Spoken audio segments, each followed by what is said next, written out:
Did DARPA and the NSA create Bitcoin as the fall guy for fiat currency?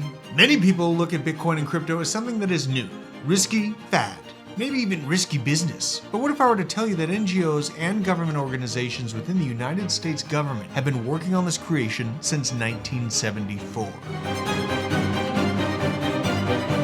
Bitcoin's elaborate design and mysterious beginnings leave many questions for the casual speculator. Who created Bitcoin? Is it able to be hacked? And if what I'm about to lay out for you is to be true and the US government is in fact the creator of this monumental tech, why would the powers that be give life to a direct competitor of the world reserve currency, the US dollar? The earliest accounts of systems of the past paving the road for Bitcoin first emerged in 1974. A publication of a protocol for packet network intercommunication was published by Vinton G. Cerf. Cerf's research notably was supported by DARPA. Kind of weird, right? His work laid the foundation for many core concepts used in Bitcoin, including packet switching, routing, and error corrections. These concepts allowed for the creation of what we know now as Bitcoin in the decentralized network that can transmit data reliably and efficiently. Specifically, Bitcoin uses packet switching to break down data into small chunks that can be transmitted over the network independently. This allows for a more efficient use of the bandwidth and makes the network more resilient to attacks. Bitcoin also uses routing to determine the best way to send that data from one node to another, and this ensures that the data is delivered quickly and reliably as possible. Finally, Bitcoin uses error correction to ensure that the data is not corrupted during transmission. Without the concepts laid out in the Cerf and Kahn publication, it would have been much more difficult to create Bitcoin as it is today in the decentralized digital currency. As you can see on this timeline, many different publications and developments from then have all been aimed at the same goal: immutable, secure, and direct transactions.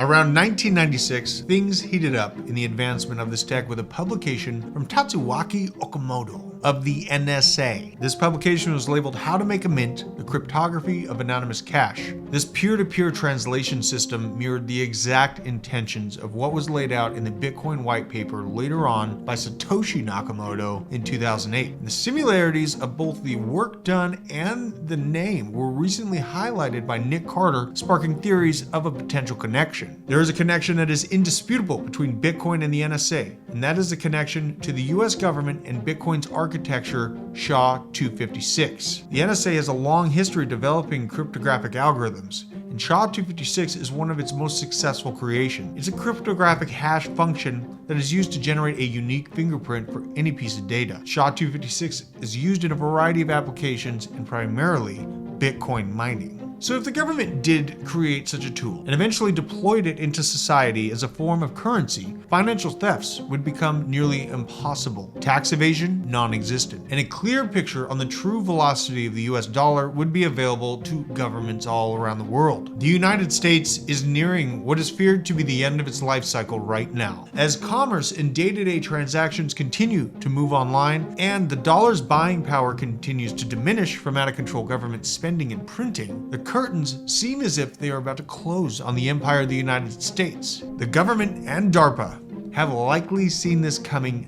decades ago, particularly beginning in the 70s once Nixon's gold standard rug pull shocked allied nations across the world into realizing that the US was headed for a spending spree for decades to come. The perfect escape out of all of this mess for the US and a chance to avert the overall loss of control around world trade as BRICS countries dump US Treasury holdings would be to create a seemingly borderless transaction system that garners the trust of the entire world once again. What do you think we are seeing right now as the Pentagon warns US lawmakers that we are running low on funds for a war in Ukraine? Why are they so intent on pissing Russia and China off until all hell breaks loose? Think about it. Kick off an economic shutdown, followed by a conflict with the leads of BRICS over the control of the worldwide chip production, and then usher in Bretton Woods 2.0. Once all the dust has settled around the world, countries that are still in existence are going to look for direction, and as nature abhors a void, they will choose the leader. This Bretton Woods moment will likely have the same result: the chosen nation to lead the world as an example of prosperity. But this time, the currency will not be backed by gold, but instead by a basket of currencies, including DARPA and the NSA's decades-old technology, Bitcoin. BlackRock, Vanguard, and State Street, the real controllers of America, see these threats coming and are getting ready for it. These giants of finance are already holding ownership of America's largest Bitcoin mining companies, crypto exchanges, and soon direct spot Bitcoin ETFs. Why wouldn't Uncle Sam want to keep control of the dollar as the Phantom of the Opera? To think that the government as a whole simply doesn't understand this technology is a fool's notion. The misinformed leaders that are touted on television are a distraction. Bitcoin is the future.